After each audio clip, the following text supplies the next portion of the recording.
Welcome to Ishani vlogs. అందరూ ఎలా ఉన్నారు? నేను చాలా బాగున్నాను, మీరు కూడా బాగున్నారని అనుకుంటున్నాను. ఫస్ట్ టైం ఎవరైనా మన ఛానల్ని చూస్తున్నట్లయితే ప్లీజ్ ఛానల్ని సబ్స్క్రైబ్ చేసుకోండి. అలానే పక్కనే ఉన్న బెల్ బటన్ క్లిక్ చేసి ఆల్ అనే ఆప్షన్ని క్లిక్ చేయండి. ఇలా చేయడం వల్ల నేను వీడియో పెట్టిన వెంటనే మీ మొబైల్కి నోటిఫికేషన్ వస్తుంది. అలానే వీడియో నచ్చినట్లయితే లైక్ చేయడం మాత్రం అస్సలు మర్చిపోవద్దండి. మీరు ఆల్రెడీ మన ఛానల్ని సబ్స్క్రైబ్ చేసినట్లయితే చాలా థ్యాంక్స్ అండి. ఈరోజు నేను మీకు వాక్కాయ పప్పు ఎలా ప్రిపేర్ చేసుకోవాలో చూపిస్తాను.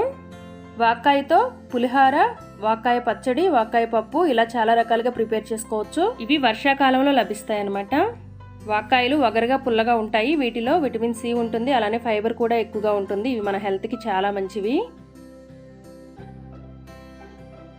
ఇప్పుడు ఈ వాక్కాయ పప్పు ఎలా ప్రిపేర్ చేసుకోవాలో చూద్దాం. ఈ పప్పు ప్రిపేర్ చేసుకోవడానికి ముందుగా 1 కప్పు కందిపప్పు తీసుకొని శుభ్రంగా కడిగి 1 అవర్ నానబెట్టి పెట్టుకోవాలి.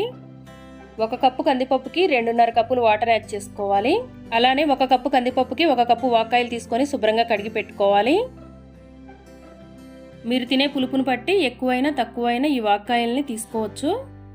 వీటిని ముందుగా 2 భాగాలుగా కట్ చేసుకొని దానిలో ఉన్న గింజలు తీసివేయాలి. చూడండి, వీడియోలో చూపించినట్లు ఇలా గింజల్ని తీసివేయాలి. ఇలా గింజలన్నింటినీ తీసివేసి చిన్న చిన్న ముక్కల్లాగా కట్ చేసుకోవాలి.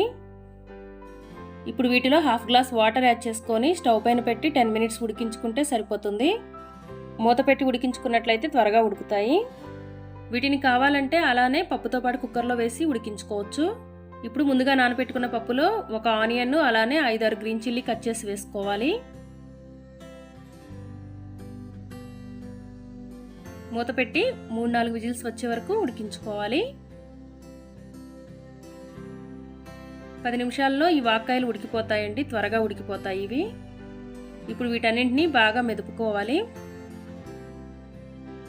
దీనిని ఉడికించుకున్న పప్పులో వేసుకొని కలుపుకోవాలి. ఇలా వాక్కాయల్ని సపరేట్గా ఉడికించుకోవటం వల్ల మనకి కావలసినంత పులుపు యాడ్ చేసుకోవచ్చు అనమాట. దీనిలో ఒకేసారి మొత్తం యాడ్ చేసుకోకుండా దీన్ని కొద్ది కొద్దిగా యాడ్ చేసుకోవాలి. తర్వాత దీనిలో 1/2 టేబుల్ స్పూన్ పసుపు, అలానే టేస్ట్కి సరిపడినంత సాల్ట్, 2 టేబుల్ స్పూన్ల కారపొడి వేసుకొని మొత్తం ఒకసారి బాగా కలుపుకోవాలి. మీరు తినే కారాన్ని బట్టి కారం ఎక్కువైనా తక్కువైనా వేసుకోవచ్చు. ఇప్పుడు దీనికోసం పోపు ప్రిపేర్ చేసుకోవాలి. స్టవ్ వెలిగించి కడాయి పెట్టుకొని కడాయి హీట్ అయిన తర్వాత 1 టేబుల్ స్పూన్ ఆయిల్ వేసుకోవాలి.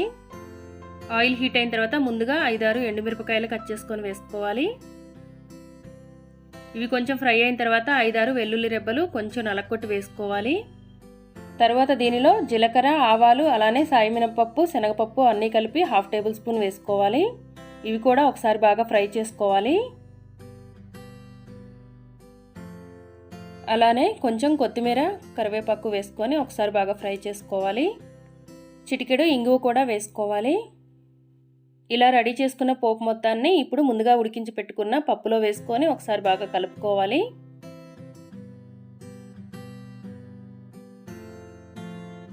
ఇలా బాగా కలుపుకొని స్టవ్ పైన పెట్టి మరో 2-3 నిమిషాలు ఉడికించుకోవాలి.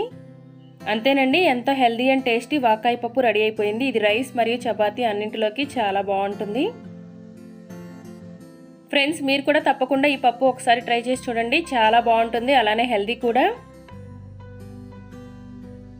ఫ్రెండ్స్, ఈ వీడియో మరి మీకు నచ్చిందా? నచ్చినట్లయితే వెంటనే వీడియోని లైక్ చేయండి, షేర్ చేయండి, మన ఛానల్ని సబ్స్క్రైబ్ చేయండి, పక్కనే ఉన్న బెల్ బటన్ని క్లిక్ చేయండి. Thanks for watching.